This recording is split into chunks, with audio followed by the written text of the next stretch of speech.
Dollar. Dirt and money, no soul. Had to go and get it, ain't no time to kick it. Got a stack of flip for my foes. Dollar. Please tell me you can hear me. Don't turn your back and don't neglect me. Just let me know if you need me. Dollar. Let me watch out for my partners. Keep my money long, get my team strong. Let me run away from my problems. Yep, what's good, original crew, man? We're back today.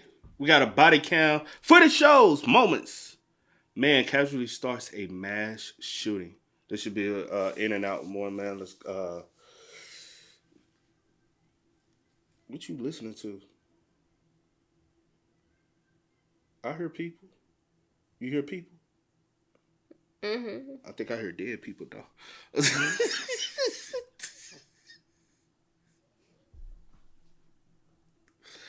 Hey, with that being said, before we get into it, make sure you check out the links in the description box. Down below. You already know where to go. If you want to first support, all you got to do is check out down below. Also, if you enjoyed today's visuals, Lock it in with a thumbs up. hey, man, let's hop into it. Let's dive into it, man. Let's check it out. You ready? Mm-hmm. All right, let's get it, y'all.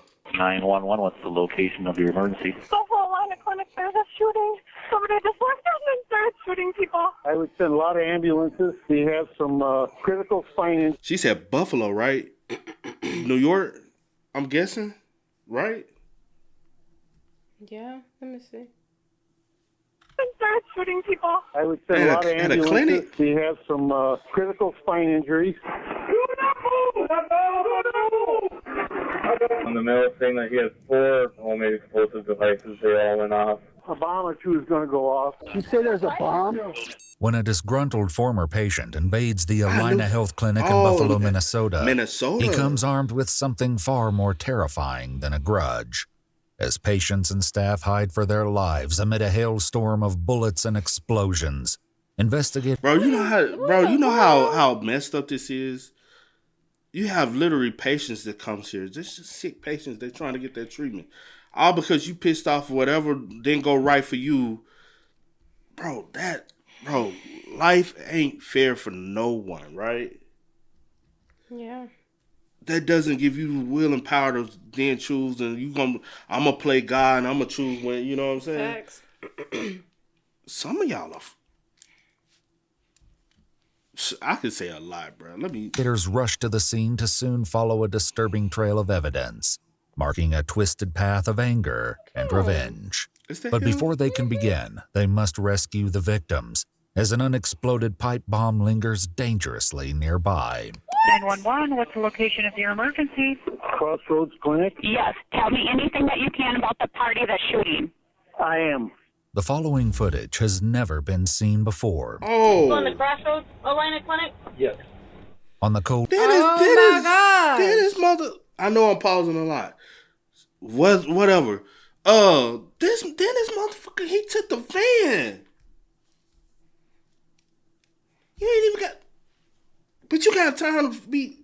That time and effort you put into making a bomb, you should have put into getting a job and getting a car to be able to go back and forth to your own clinic appointments. That's crazy, bro. And she said, tell me anything. I am. Excuse? Yeah, okay. Oh my gosh. Cold morning of February 9th, 2021, a public transport van stops at Motel A to pick up a frequent passenger, 67-year-old Gregory Paul Ulrich. He takes a seat, setting a simple black briefcase beside him. The driver is unaware of the horrors the briefcase contains or the sinister plan he will soon carry out. Please be advised that the following footage is highly intense. However, it does not show anyone being physically harmed or injured. It's just before. There really be people like this that want to blame everybody else for whatever. You know what I'm saying? Whatever's going wrong in their life. I ain't got no house. I ain't got this. I ain't got that. I ain't got that. Medical. Man, a lot of times in life, it's about the decisions you made probably 30 years, 40 years, because he's 67, 30, 40 years ago that you decide to do then that affect, like, the things you do when you, like, all these little young motherfuckers around here want to get high. They want to be out the, what's the little joint they used to do? The little things they used to do. They used to, The whippets? The whippets and stuff like that. Y'all 18.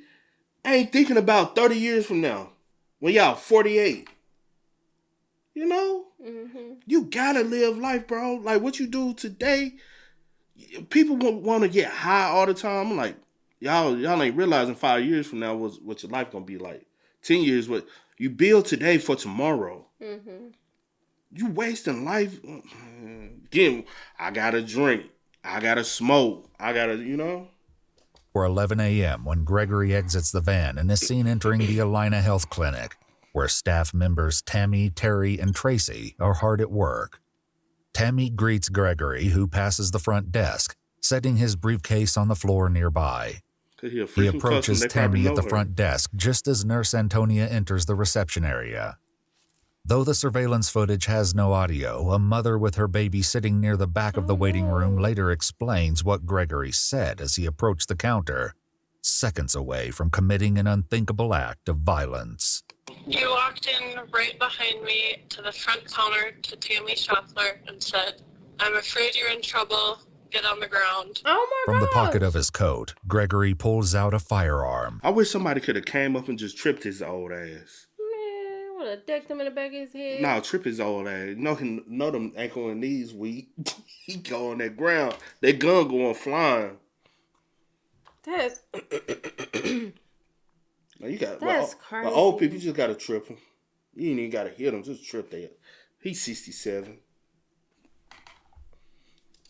And without another word of warning, fires through the plexiglass partition. oh my god. As Tammy and Antonia duck for cover, the others quickly flee down the hallway, Go, girl. while an elderly patient hides behind a She can't nearby run. wall. His twisted motives for the Oh, he brutal attack moving. would soon come to light as chilling details he of really his want past with the her. clinic begin to emerge. Antonia, the nurse, would later admit she'd never met Gregory, but knew of him due to his photograph being circulated among the staff nearly a year prior to this incident. Oh.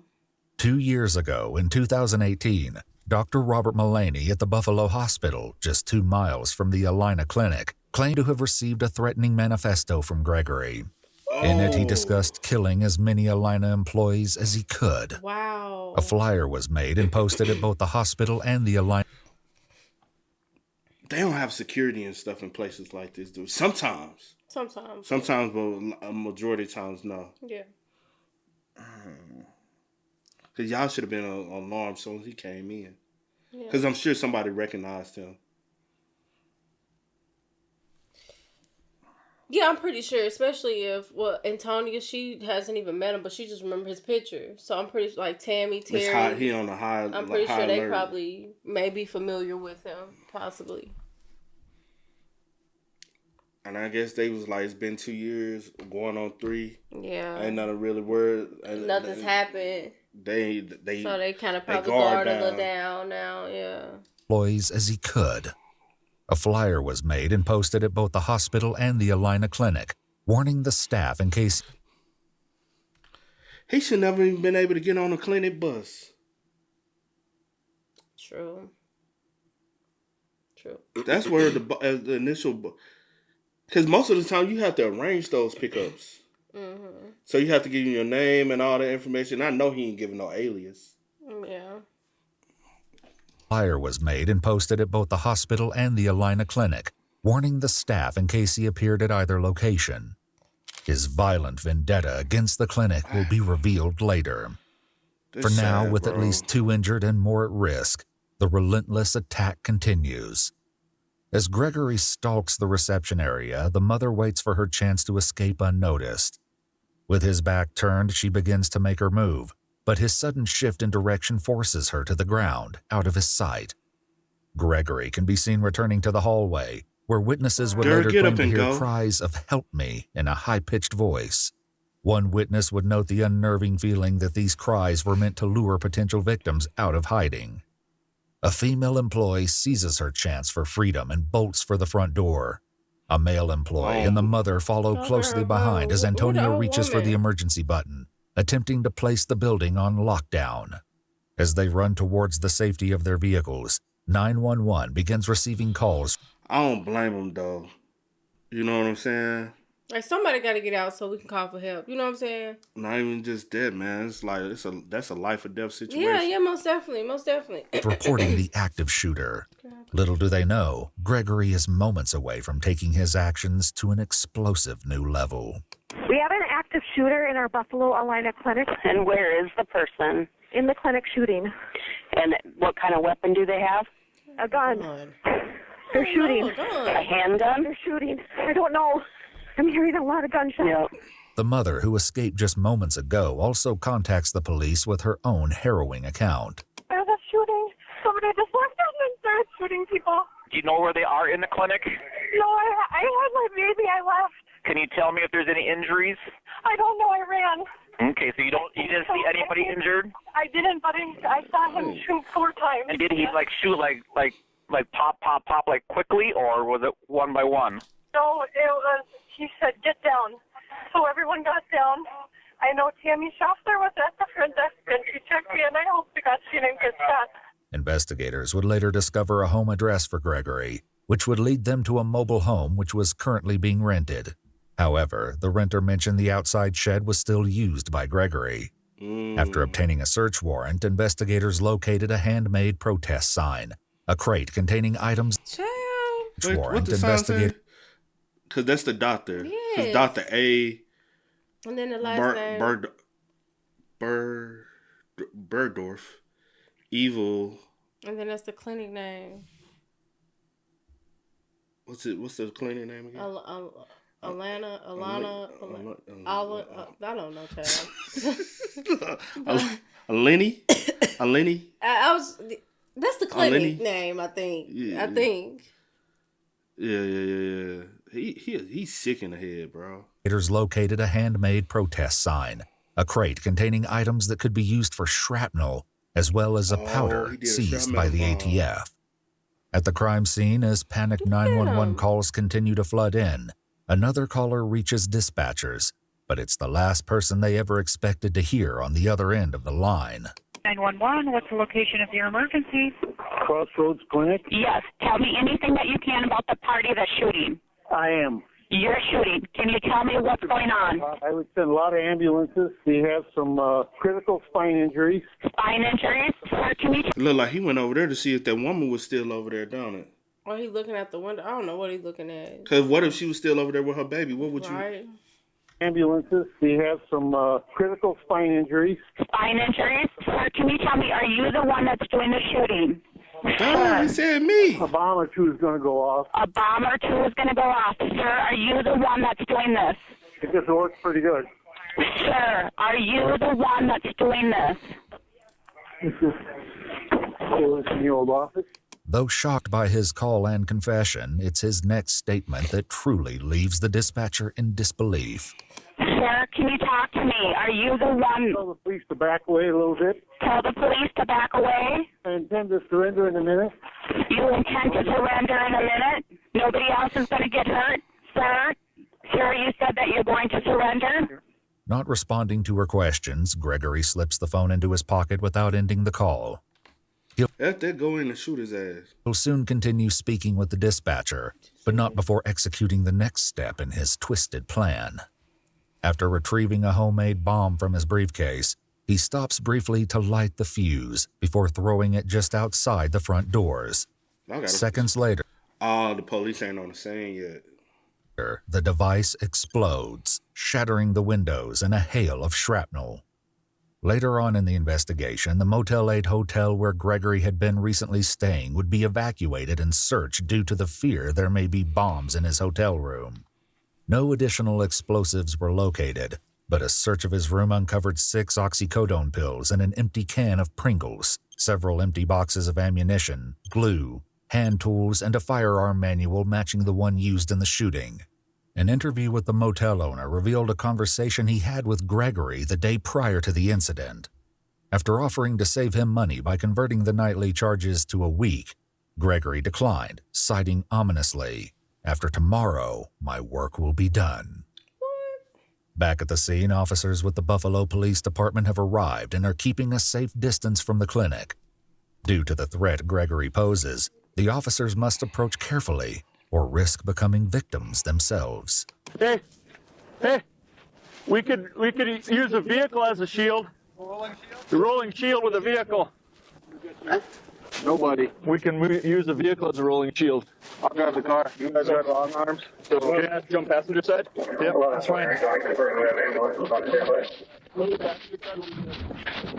Unlock the door. As long as been notified, they are. Unlock the door.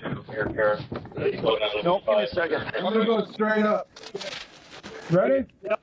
The officers make their way for the front doors, seemingly hopeful the car will protect them from whatever danger awaits them.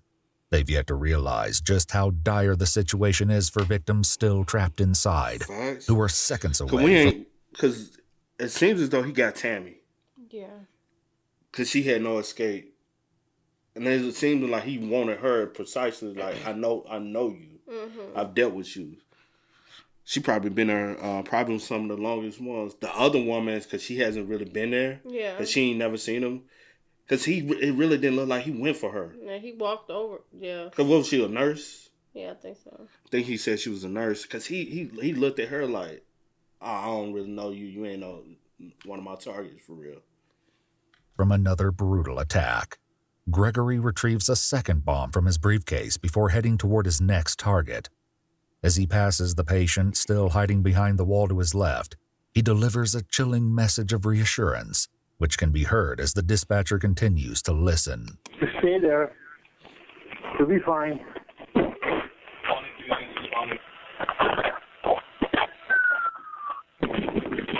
Okay. Sir, talk to me. Lady out. You're letting a lady out. The male party is letting a lady out. That was just another one of my last bombs. Okay, so how many bombs did you have, sir? Now I'm ready to surrender. Okay. On the front vestibule. Male party is in the front vestibule? As many ambulances as you Yes, ma'am. Sir, I need a description of you so they know it's you that want to surrender. Yes, the blue shirt wants to surrender. What the fuck? Blue shirt wants to surrender. Give me instructions. Well, I want you to lay down on your... I want you to lay on your stomach. Lay on your stomach. Front of the vestibule. Yep. Get your ass. I want you to lay on your stomach directly where you're at. Oh, directly where I'm at. I'm on my stomach. I have a hard time. I'm crippled. Hold on. Okay. You ain't that damn cripple. I saw your little ass, your old ass moving around with that damn gun. You want to holler at you cripple when you know what I'm saying? That is so crazy. But when you on a mission to do what you need to do, your ass can get the fuck around. Get the fuck, man. So many innocent people. They ain't got shit to do with nothing just because you mad. Investigators would later review Gregory's medical history with the Alina Clinic and Buffalo Hospital. One chilling record, labeled homicidal risk, stated that Gregory had no plans to hurt anyone, but made a veiled threat, stating, "If I don't get results soon, I will have a target." As an arrest nears, the dispatcher urgently seeks confirmation that the approaching officers and victims are no longer at risk of further attacks. What she learns next will fill them all with bone-chilling dread. How many bombs did you have altogether? 4. You had 4 bombs? Did they all go off? Yes. 4 bombs and they all went off? No, 3 were off. 1 is in the briefcase. Gregory insists 3 bombs detonated, but so far, only 2 explosions have been witnessed. Right. With 1 bomb... That one blunt bomb looked like it happened behind the deck. lying ominously near the briefcase, a chilling question hangs in the air. Where is the 4th explosive? For now, statements provided by Dr. Andrew Bergdorf, the lead physician of the Alina Clinic, continue to shed light on Gregory's hostile past behavior. According to a statement on October 13, 2018, he contacted the police to inform them of a series of calls he received from Gregory, who spoke of shooting, blowing things up, and practicing different scenarios of revenge. He stated Gregory wanted to make it big and sensational so that it makes an impact. Dr. Bergdorf feared Gregory was a hazard to himself and others, and as a result, he filed a restraining order and trespassed him from the Alina Clinic facility. The shocking reasons behind his threats will later be revealed by Gregory himself. In the meantime, as the dangers of an unexploded device hang over them, officers breach the building.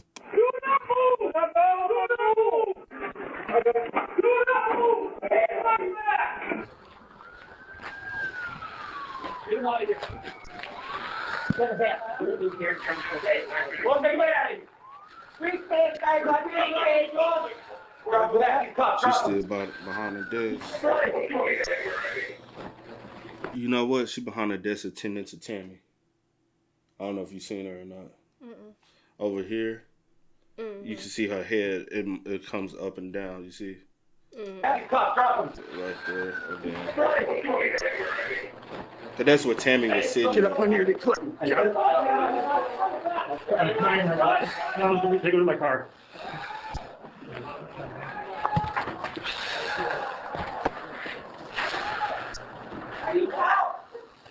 Okay, where can I get in? Where can I get in? Gun.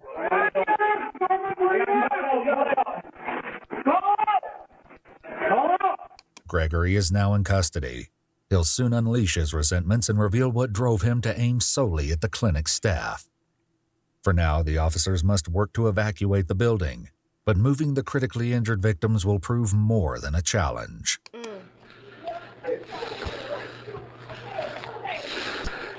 I got your back, Andrew. It's just you and I. It's just you and I. Anybody back here? Survivors. Buffalo Police. Buffalo Police survivors. Buffalo Police. I got a voice. Buffalo Police. Okay, Buffalo Police, you guys are okay. Okay, we got the suspect. He's handcuffed. I'm going to bring you out. Come with me. The other officers continue clearing the rooms, urgently guiding patients and staff to the exit, all the while unaware of the missing fourth explosive. 431, all units. I'm coming out with 2 survivors, non-injury. Come with me. Evacuation continues to take priority. 59-year-old Tammy, with a gunshot wound to her stomach, is guided toward an ambulance. A wheelchair is used to bring 35-year-old medical assistant Jennifer to safety and will also be used to aid 32-year-old Antonia, who suffered a gunshot wound to the back. The fifth and final gunshot victim, 37-year-old Lindsay Overbay, remained inside while first responders attempted CPR. Though surveillance footage was unable to capture it, an audio recording of the incident reveals the life-saving efforts of first responders. Stay with me, Lindsay. Come on, Lindsay. We're ready on the back for you guys now, guys. Come on, Lindsay. Stay with me. Fight through this. Just doing your job. You need us to carry her out? We can carry her out. We can carry her out. We have enough here. All right, carry her out. We got backboard here. Let's not even worry about backboard. Okay, so he shot Tammy in the stomach. Antonia, she got shot. So he did end up shooting her. But even though she shot, she's still trying to attend to Tammy. That's raw. Shit like this just... And we still won't implement certain laws and certain things that can prevent this shit from happening.